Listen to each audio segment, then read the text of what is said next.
Good morning guys. कल हम लोगों ने देखा कि कैसे मुस्लिम रूलर्स भारत पे पहुंच चुके थे। भारत तक क्या भारत तक पहुंचने का क्या प्रोसेस था कि पहले आए थे मोहम्मद बिन कासिम। क्या सबसे पहले वही ना आए थे? मोहम्मद बिन कासिम सबसे पहले कहाँ पे आक्रमण किया था? सिंध में। सिंध का राजा दाहिर को हराया था क्या। उसके बाद देखिए मुल्तान, उन्होंने एक टैक्स लाया था। टैक्स का नाम क्या था? जजिया टैक्स। इसको ध्यान में रखना। ये किसके लिए था? नॉन मुस्लिम के लिए। बस ज़्यादा पॉइंट नहीं है, बस इतना कुछ ध्यान में रखना। जजिया टैक्स किसके लिए था? नॉन मुस्लिम से के लिए था। उसके बाद देखिए कि उसकी जस्ट बाद कौन आया था? अरे वो अरब कंट्रीज के थे। उसके बाद तुर्क से कौन आएगा? सुबक्तिकीन आया। सुबक्तिकीन का बेटा का नाम क्या था? मोहम्मद महमूद गजनवी। गौड़ी जा रहा है। गजनवी कुल कितना बार आक्रमण किया था? बोल पोपट राम 17 बार। 17 बार में सबसे ज़्यादा खतरनाक आक्रमण कौन सा था? अरे 16वां था। उसमें क्या किया था? सोमनाथ मंदिर को लूटा था 1025 में। समझे? 1025 में क्या किया था सोमनाथ? उसी में क्या हो जाता है? उसका टकराव हो जाता है राजपूत घराने से। क्या थोड़ा बहुत धुलाई उलाई करता है। उसके बाद क्या करता है? बदला लेने के लिए दोबारा फिर से आता है 17वां बार 1027 में। बड़ी यहाँ से कुचुर मुचुर किया जाता है। छोड़ेगा थोड़े ना, बदला तो नहीं जाएगा क्योंकि वो लोग ठीक। उसके बाद कहते क्या कि मोहम्मद गौड़ी आया। मोहम्मद गौड़ी आया। मोहम्मद गौड़ी जब आए थे तो फर्स्ट बैटल ऑफ आए कब थे रे तुम बोलोगे? 1100 कब? ले बोला 1175 में आया था रे बेवकूफ। तेरा डिवीजन कर लिया करो बकलोले रे। 1178 में मार खाया। फर्स्ट बैटल ऑफ तराइन कब हुआ था रे? कौन बोलेगा? 1191 में। ठीक। उसमें क्या हुआ था? गौड़ी हार गए थे, है ना। उसके बाद देखिए क्या सेकंड बैटल ऑफ तराइन हुआ। सेकंड बैटल में क्या किया? वो जीत गया दिमाग का इस्तेमाल करके 1192 में। अभी थर्ड बैटल ऑफ तराइन भी होगा इल्तुतमिश के साथ। नहीं, इल्तुतमिश में जयचंद कहाँ आ जाएगा? फिर 1194 वो चंदवार का युद्ध था। 1194 में हम लोग देखे। उसमें क्या था कि चंदवार का युद्ध हुआ था, जयचंद को फिर हराया गया। समझे? उसके बाद जब वापस जा रहे होते एक बिटिया क्या हो जाती है? लोटपोट हो जाती है। क्या तो यहाँ से कौन बनेगा? अब मुस्लिम रूलर्स का मतलब भारत में इस्टेब्लिशमेंट अगर सही से देखें, एक बार हमें को बच्चा से पूछे बताओ भारत में मुसलमान का आना रुक जाना इसके पीछे क्या कारण था? उस जवाब क्या दे रहा है? सर इसके पीछे लव स्टोरी था सर। तो बात ये भी है कि लव स्टोरी है ना था, इसी वजह से रुक गया भारत में। अब हम लोग क्या देखें कि गौड़ी रिटर्न जा रहे हैं, लेकिन अपना बेटी का शादी किससे करवा गए? कुतुबुद्दीन ऐबक से। वहाँ से क्या बनता है? सलेब डायनेस्टी। क्या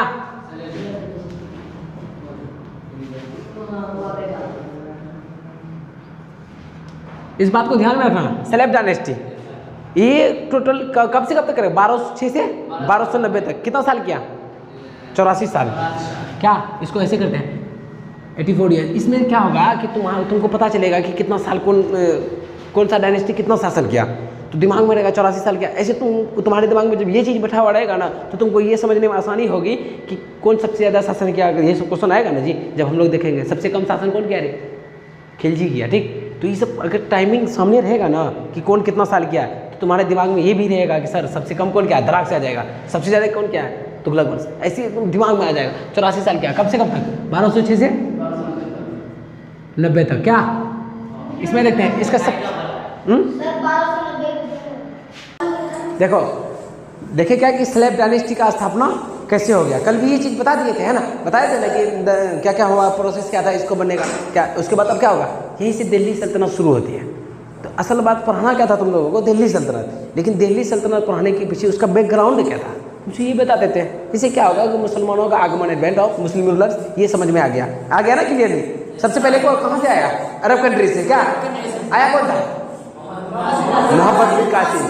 वो उसके आने के बाद उन्होंने एक टैक्स लाया। ये भी देख लीजिए जजिया टैक्स क्या सब कुछ। उसके बाद आते थे प्रोसेस। ये देखिए कि लास्ट में क्या हुआ? गौड़ी का दामाद, मतलब दामाद को रुकना पड़ा।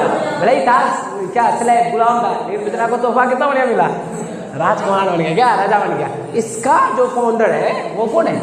पहला रूलर समझते हैं, पहले रूलर है यार सलेब डायनेस्टी का। क्या नाम? कुतुबुद्दीन ऐबक।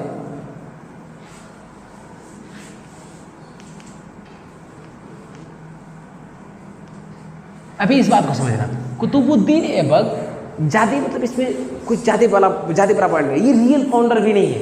जो वास्तविक संस्थापक होते हैं ना, ये रियल फाउंडर नहीं है। इसलिए क्योंकि तभी के वक्त में ऑटोमन वहाँ का तुर्क में शासन होता था। ठीक। उनमें उन्हीं लोगों में से मतलब तुर्क का जो शासक होता था ना, उससे जाके कोई भी मुस्लिम रूलर हो, कोई भी मुसलमान खासतौर पे होता था, तो पहले वहाँ किसका ये चलता था, खलीफा का एक पद चलता था। जो वहाँ का रूलर होते थे ना तुर्क का, उसको खलीफा कहते थे। सल्लल्लाहु अलैहि वसल्लम के जाने के बाद मुसलमान का सबसे बेहतरीन ओहदा कोई था ना, तो वो क्या था, खलीफा का, समझे। तो उससे इजाज़त लेना पड़ता था कि हम शासक बने हैं, शासन करेंगे। तो वो एक खिलाफत जो भी वहाँ खलीफा रहते थे ना, वो ये मतलब समझो कि जैसे कोई डिग्री लेता है तो नहीं बोलते BA बैचलर ऑफ आर्ट्स कुछ भी वैसे करके, तो उसको खलीयत बोलते हैं। तो इनको नहीं मिला था, ये लिए भी नहीं थे, ये उतने नॉर्मल आदमी भी मतलब उतना उस फील्ड में नहीं जाना चाहते थे कि कौन वहाँ जाएगा, इसीलिए इसको रियल फाउंडर नहीं बोलते। लेकिन फाउंडर ऑफ सेलेब डायनेस्टी कौन है, ये आगे देखेंगे इल्तुतमिश रियल फाउंडर, क्योंकि वो क्या करेगा, खिलाफत से जाके इजाज़त ले लेगा खलीफा से। अरे यार आगे चल के नहीं होगा खिलाफत आंदोलन, शौकत अली जो करेगा वो इसलिए करेगा क्योंकि वहाँ पे खलीफा का दर्जा खत्म कर दिया जाएगा। क्या जब देखेंगे ना मूवमेंट अपना भारत में, तभी उसमें खिलाफत मूवमेंट पड़ेंगे, तब उसमें थोड़ा खलीफा आराम से समझ में आएगा। लेकिन इसको क्या होता है, ये खलीफा से जाके इजाज़त नहीं लेता है, बट ये है कि पहला क्या है, फाउंडर है भाई, कुछ भी है क्या। इसका शासन का कब से है, ये कब से कब तक रूल करेगा, 1206 से 1210 तक। इस बात को ध्यान में रखना, ये ज़्यादा दिन तक भी नहीं रहा।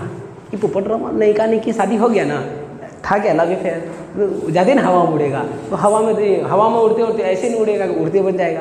चौगान खेलेगा पोलो क्या, हॉर्स राइडिंग करते करते उस पर गिरेगा, घोड़ा क्या करेगा, घोड़ा थोड़ी नहीं जानता ये हमारा मालिक है, इस पर लात नहीं देना है, गिरेगा तो लात पड़िए जाएगा, लात पड़ेगा तो टपक लेगा, ज़्यादा दिन तो मस्ती होगी, उस बात में ज़्यादा नहीं जाते। कुतुबुद्दीन ऐबक से मेनली कुछ पॉइंट को ध्यान में रखते हैं। इसका सबसे बेहतरीन पॉइंट अगर हम बोले, इनका गुरु जी का नाम याद रखना, समझा, गुरु जी समझ लो, बख्तियार काकी,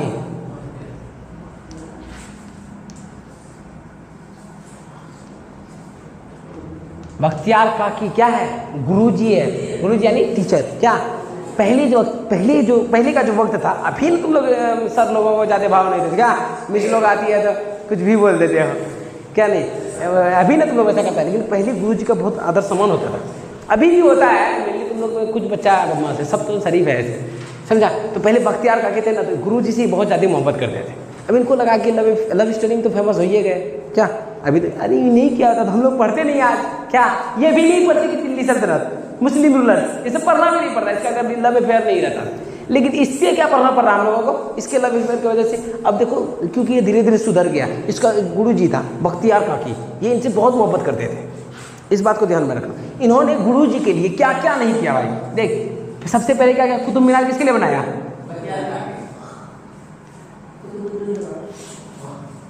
बनवाया किसने, कुतुबुद्दीन ऐबक, किसके लिए, बख्तियार काकी, अपने गुरु जी के लिए। यहीं से एक और फेमस क्वेश्चन है, एक मस्जिद बनाया कुतुब मीनार में, एक मस्जिद है क्या, कुव्वतुल इस्लाम। इस बात को याद रखना, ये बहुत बेहतरीन सवाल है, बार बार ये आता है। कुव्वतुल इस्लाम कहाँ है, दिल्ली में, इस बात का कुव्वतुल इस्लाम, हाँ इन्होंने एक मस्जिद बनाया कुव्वतुल इस्लाम, ये है कहाँ, दिल्ली में। बनाया किसने,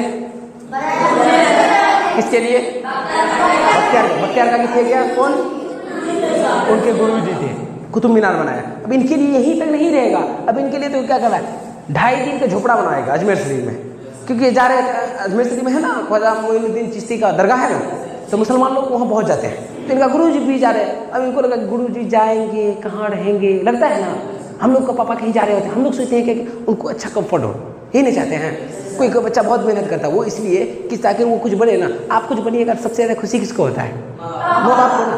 माँ बाप आपके पीछे जो इतना पैसा खर्च कर रहा है, कुछ पढ़ा रहे हैं ज़बरदस्ती, मतलब कुछ भी आप पढ़ना तो नहीं चाहते हैं। अभी मेनली इस उम्र में क्या होता है, जब बच्चे रहते हैं हम लोग, तो लगता है कि हम लोग मस्ती वस्ती करते हैं, क्या ये पढ़ाई का बोझ आ रही है, लेकिन मम्मी पापा इसलिए फोर्स करके पढ़ाते हैं, आपके लिए, अपने लिए नहीं।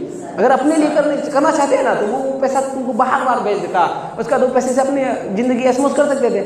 लेकिन हमारा कर्तव्य क्या बताया, हम भी कुछ ऐसा करें, माँ बाप को हम पे फकड़ो, होगी ना हम लोग। लेकिन क्या चाहते हैं, माँ बाप को कंफर्ट जोन दें, क्या हमेशा कंफर्ट जोन में हो, जब वो एजेड उम्र में हो, यही चाहते हैं।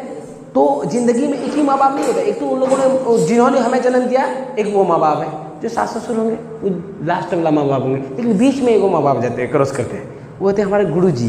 तो गुरु जी के प्रति इनका मोहब्बत क्या बताएं, बहुत बेहतरीन इंसान थे। अलग बात है कि कुछ लोग गलत नज़रिए से देखते हैं, लव स्टोरी था, oh my God, love story को बहुत गलत नज़रिए से देखा जाता है समाज में। लेकिन उतना भी गलत नहीं है। अरे कुछ चुचंदर की वजह से गलत हो गया लाइव स्टडी, लेकिन है तो देख अब गुरु जी को कितना मान रहा है, उसके लिए क्या कुतुब मीनार बना दिया, ये अलग बात है। स्टार्ट ये करेगा ठीक, उसके बाद सेकंड थर्ड कंप्लीट कौन करवाएगा, इंतु तो मिस करवाएगा, लेकिन गुरु जी के लिए इतना तो सोचा। आजकल तो हमसे कोई पढ़ के गया है, कोई और टीचर जिन सर से हम लोग पढ़े, सब टीचर याद नहीं रहता है, हम लोग भूल जाते हैं कुछ दिन बाद। Sir oh my God Vijay sir है, पढ़ते थे पहले इनके पास, ऐसा लगता है। लेकिन ये उनकी याद में कुतुब मीनार बनाया जो कि हम लोगों को पढ़ना पड़ रहा है। यार बहुत आदमी पहले कब आदमी पैदा हुआ होगा, जमान दुनिया आज से है, लेकिन हम लोग कुछ ही आदमी के बारे में पढ़ते हैं। इसका मतलब यूनिक पीस कितना है, कुछ ही है। अगर सब किए होते तो सबके बारे में पढ़ना पड़ता। इन लोगों ने कुछ अच्छा किया इसलिए इन लोगों के बारे में पढ़ना पड़ रहा है। बात सुनो, इन्होंने इसके लिए क्या है ना, कुव्वतुल इस्लाम मस्जिद बनाएगा कुतुब मीनार में। कुतुब मीनार किसने बनवाया, इन्होंने। और इसने अपने गुरु जी के लिए जैसे देखिए 2.5 दिन का क्या बनाया, झोपड़ा बनाया। अब सोचो गुरु जी से इतना मोहब्बत, अच्छी बात थी ठीक। क्या बख्तियार काकी और बख्तियार खिलजी दोनों इसी का है, एगो गुरु जी है तो दूसरा वाला क्या है, कमांडर है। इस बात को कन्फ्यूजन मत हो जाना, इसका एगो भयंकर कमांडर रहता है। यहाँ तक देखे ये मेनली इतना काफ़ी है, इनफ है, लेकिन और भी थोड़ा सा आगे चले जाते हैं। बख्तियार खिलजी क्या, बख्तियार खिलजी ऐसे भी देखेंगे ना आगे चल के, अलाउद्दीन खिलजी बहुत ही भयंकर था। अभी कौन है, बख्तियार खिलजी। ये क्या किया, नालंदा यूनिवर्सिटी को क्या करेगा, आग लगा देगा भाई। कम से कम 4-5 महीना तक किताब चलती रहेगा। अब सोचो कितना खतरनाक था। नालंदा यूनिवर्सिटी को कौन आग लगाया, बख्तियार खिलजी। बख्तियार खिलजी था कौन, कुतुबुद्दीन ऐबक का कमांडर था।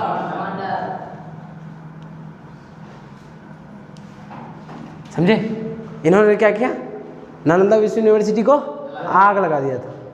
अब सोच सकते हो ऐसा आग लगाया, कम से कम 3-4 महीने तक किताब चल रहा था। उसको यार उस समय पे ये थोड़े था, दमकल वमकल कुछ भी होता था, फायर ब्रिगेड गया द्राक्ष एकदम आग बुझाना शुरू कर दे। तभी का वक्त अलग था, तभी उतना भी मोटराइज नहीं था, तभी ऐसा तो नहीं था। रोड बनाने के लिए किराना विरान तो नहीं था, तभी लोग खुद से बनाते थे, यही था। तो तभी आग बुझाने, लेकिन बख्तियार खिलजी बख्तियार काकी में थोड़ा सा ही फर्क है कि नहीं। उसके बाद आगे देखते हैं, यहाँ तक समझ में आ गया, नोट कर लिए थे यार। कुतुब मीनार 1199 बनना शुरू हुआ था। हम कल भी क्या बोले कि पावर को टेक ओवर कब किया था, मतलब टैक्स वैक्स देने का इजाजत कब से दे रहा था इसको, 1198 में ही दे रहा था कि ले तुम संभालो। 1198 किसको, कुतुबुद्दीन ऐबक को। लेकिन जब वापस जा रहे होते गोरी, अब बेटी अपना लवर से दूर थोड़े जाएगा, कितना दूर जाएगा उसको पता था, दूर जाएंगे क्या पता है कोई और किसी और की तरफ देख लिया तो। लॉन्ग डिस्टेंस रिलेशनशिप थोड़े ना सक्सेस होता है। तुम दूर जाओ कोई और नज़दीक आएगा तो कौन बनेगा, दूसरा वाला। टेंशन थोड़े लेता है आदमी। तो ये दूर चले जाता उसकी बेटी, इसीलिए तो रुक गई। तो कौन सा डायनेस्टी बना, स्लेव डायनेस्टी, गुलाम था, इसी वजह से। उसमें क्या दिखे, कुतुबुद्दीन ऐबक के बारे में। क्या कुतुबुद्दीन ऐबक का ज्यादा क्या चीज ध्यान में रखना है, बख्तियार काकी और बख्तियार खिलजी दोनों में से थोड़ा सा फर्क। ये किसको जलाया, नालंदा यूनिवर्सिटी को। हाँ, बिहार के नालंदा यूनिवर्सिटी को। हुआ क्या था, अब जलाया क्यों था ये वही लोग न जानेगा, उतना कुछ नहीं पता। बट ये है कि नालंदा विश्व यूनिवर्सिटी को इन्होंने आग लगाया था। इनका पर्सनल मामला था। कुछ हिस्टोरियंस कुछ और कहते हैं, कुछ लोग कहते हैं नफरत करते थे किसी और से। तो उस मुद्दे में नहीं जाते, थोड़ा पेचीदा मामला हो जाएगा। धार्मिक मुद्दे पे जाते बहस नहीं करेंगे। बख्तियार काकी अब किस लिए नफरत हुआ, क्या ऐसा तो नहीं था कोई पर्सनली कुछ नफरत हुआ होगा, अब ये पर्सनल इंटेंस था। इसके वक्त में इसकी जानकारी कैसे मिलती, इस बात को समझते हैं। इसके शासनकाल में जब ये शासन कर रहे थे ना, कौन, कुतुबुद्दीन ऐबक। समझो इस बात को, कुतुबुद्दीन ऐबक जब शासन कर रहे थे, इसके वक्त 2 हिस्टोरियन बहुत फेमस हुए। समझो, दोनों हिस्टोरियन में एक था मिनहाज सिराज।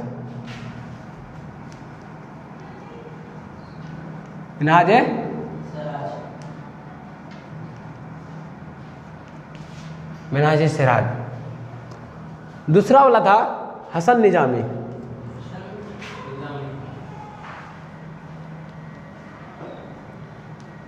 दोनों हिस्टोरियन का नाम ध्यान में रखना, ठीक। हसन निजामी और मिनहाज सिराज, ये दोनों हिस्टोरियन जो थे, हसन निजामी से मिनहाज सिराज क्या लिखेगा, तबक़त TAB, तबक़त नासरी। समझे, इन्होंने अपनी किताब किसमें कुतुबुद्दीन ऐबक के बारे में लिखा, तबक़त नासिरी। उसके बाद ये लिखेगा, ये कौन सा किताब में लिखा है? ताजुल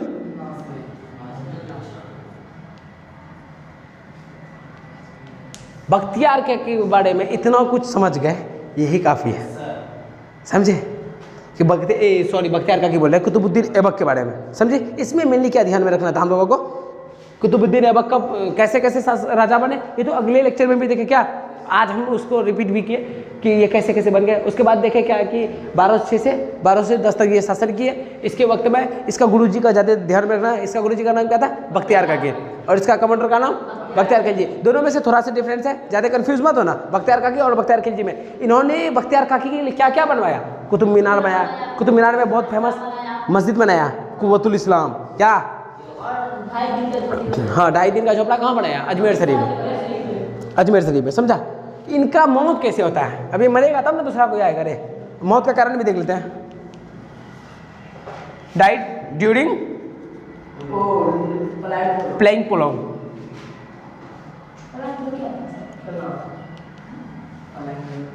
पोलो पोलो नहीं समझते हो? इसको हिंदी में क्या बोलते हैं? चौगान। समझे? चौगान खेलते समय ये क्या करेगा? घोड़ा से गिर जाएंगे तो घोड़ा ही थोड़े देखेगा ओ हमारा ये भक्ति क्या है गुरुजी है कुतुबुद्दीन ऐबक। अरे वो भी स्पीड में होता है बेचारा, थोड़े ना अचानक से ब्रेक मार सकता है। तो लतिया देगा तो क्या हो जाएगा? चुपकुन्ना हो जाएगा हो जाएगा ना। तो हम लोग क्या देखें कि कुतुबुद्दीन ऐबक के बारे में देख लिए। अब आगे देखते हैं कुतुबुद्दीन ऐबक का नेक्स्ट जो सक्सेसर होगा वो कौन होगा। देखो ऐसे तो आएगा आराम सा क्या रहेगा, देखना ध्यान में रखना, आराम सा सिर्फ कुछ दिन के लिए आएगा, क्योंकि इसके पास इतना योग्यता नहीं रहेगा कि ज़्यादा दिन तक शासन कर सके। लेकिन फिर भी ध्यान में क्या रखते हैं, आएगा कौन दूसरे नंबर पे? आराम सा, ठीक। ये 1210 तक उसका किसका मौत हो गया था?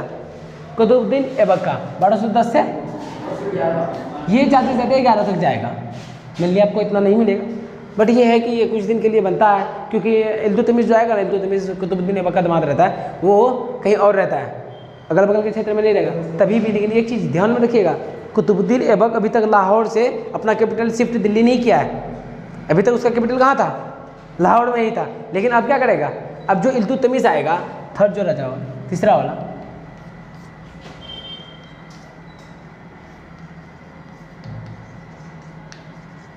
इल्तुतमिश का शासनकाल देखते हैं। ये 1200 से लेके 1235 तक शासन करेगा, काफ़ी लंबा टाइम है।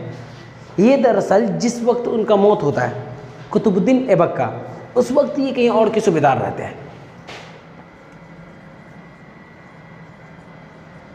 सूबेदार रहता है यूपी के बंदाऊ जिला का।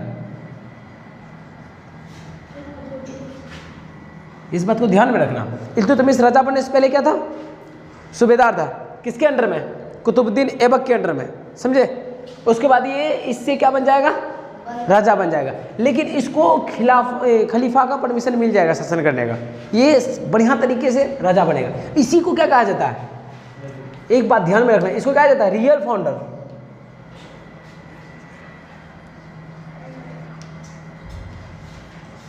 स्लेव डायनेस्टी का रियल फाउंडर कहा जाता है। समझे? स्लेव डायनेस्टी का रियल फाउंडर कौन है? इल्तुतमिश। इल्तुतमिश पहले क्या था? सूबेदार था। कहाँ का? यूपी के बंदाऊ जिले का। इसको रियल फाउंडर इसलिए भी कहा जाता है क्योंकि इन्होंने क्या कौन सा ये लिया था टाइटल? इसको क्या मिला था? खलियत का। समझे? खिलाफत से जो भी परमिशन लेता है, खलीफा से, खिलाफत बोल रहे सॉरी, खलीफा से जो भी परमिशन लेगा उस परमिशन का नाम क्या है? खलियत। समझे?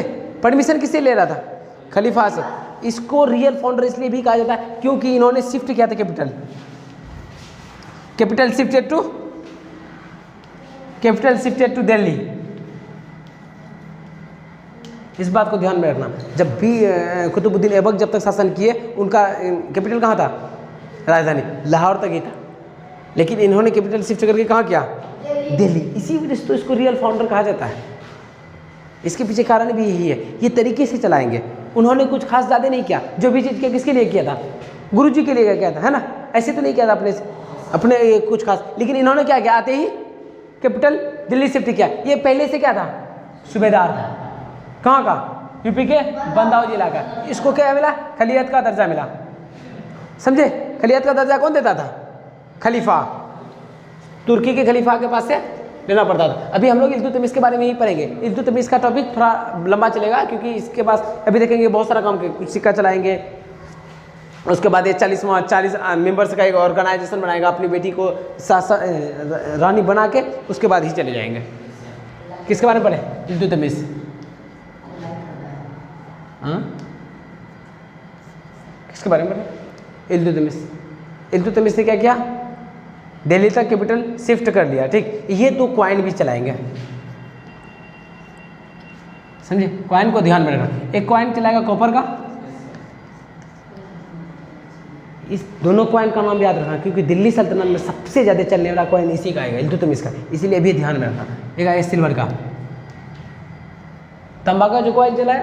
दूसरा वाला किसका चलाया? चांदी का। इसका चलाएगा क्या? जीतल। इसका टांका। टाका नहीं, टांका। ये दिल्ली सल्तनत में जो, अगर पूरे दिल्ली सल्तनत को हम लोग ओवरऑल पढ़ेंगे ना, उसको जो रिवाइज करेंगे, उसमें देखेंगे सबसे ज़्यादा अगर कोई पैसा चला तो कौन चला है? जीतल और टांका। इस बात को ध्यान। इन दोनों सिक्के को लाया किसने? इल्तुतमिश ने लाया। इल्तुतमिश एक और सिस्टम लेके आते हैं, उसको क्या बोलते हैं? इक्तादारी सिस्टम।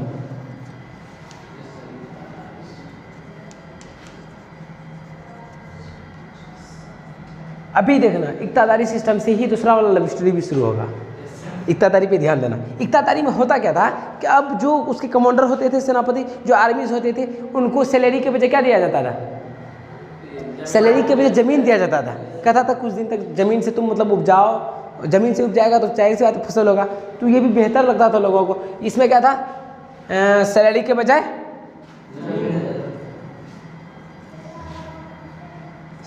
क्या मिलता था? क्या? लैंड, ज़मीन मिल जाता था। उसमें वो लोग क्या करते थे? खेती बाड़ी करते थे। हाँ, खेती बाड़ी करने के बाद बहुत ज़्यादा ऐसे, इसी में कुछ लोग जाते बड़ा ज़मींदार बन जाएंगे। फिर देखेंगे राजा सुल्तान का क्या क्या होता है। राजा सुल्तान तो ऐसे रहती बहुत बहादुर है, इसी का बेटी आगे चल के क्या बनेगी? फिर रानी बनेगी। क्या? इसका बेटा रुकनुद्दीन बड़का बकलोल रहता है। बाप को जवानियों में पता चल जाता है, जब बाप बुरा हो जाता है ना, मरने वाला रहता है, उसको पता चल जाता है कि बकलोल नहीं संभाल पाएगा राजगद्दी। इसीलिए वो तय करके जाता है हमारा बेटी क्या बनेगी आगे चल के? शासन करेगी कौन? राजा सुल्तान।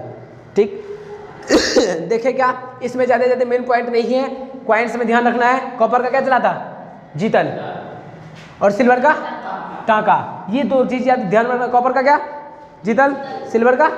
टांका। इन्होंने एक सिस्टम लाया जिसका नाम क्या था? इक्तादारी सिस्टम। इक्तादारी सिस्टम में होता क्या था? सैलरी मतलब पैसे देने के वजह क्या देते थे? ज़मीन दे देता था।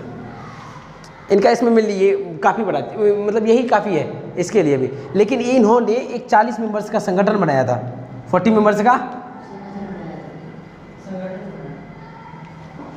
समझे? इसको क्या बोलते हैं? 40वां। समझे? इन्होंने इसलिए बनाया था क्योंकि इनको लगता था, आप भी देखिए समाज में अगर कोई आदमी कोई काम कर रहा होता है ना, तो क्या करता है? 10 आदमी से पूछ के करना चाहता है।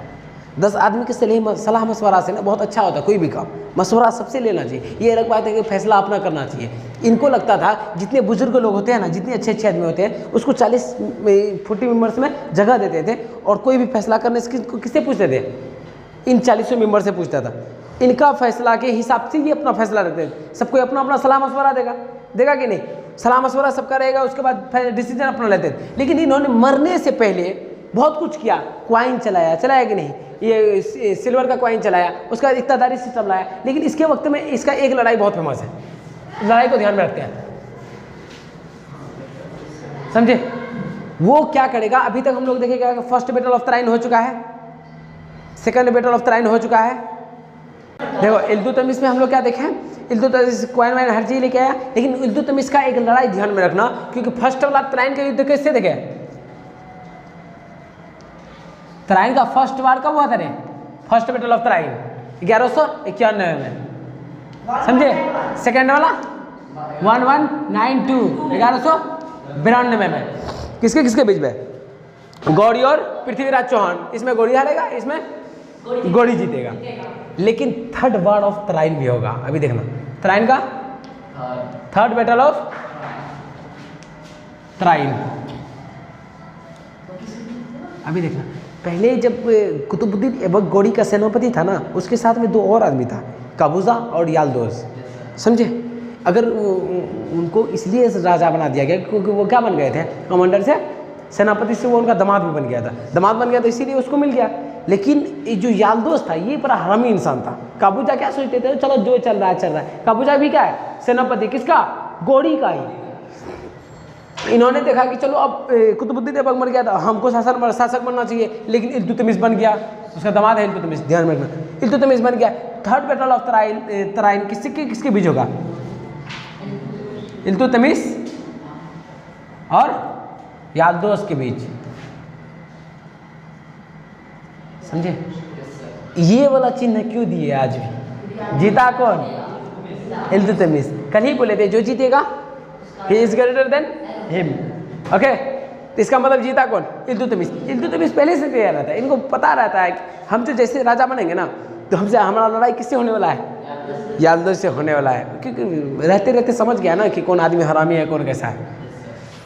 उसके बाद अगले देखते हैं, इसके बाद इसका जस्ट बेटा आएगा ये रुकनुद्दीन शाह, क्या वो बकलोल रहता है, लेकिन ये फिक्स करके जाते हैं कि मेरे मरने के बाद कौन बनेगी, कौन शासन संभालेगा, राजा सुल्तान।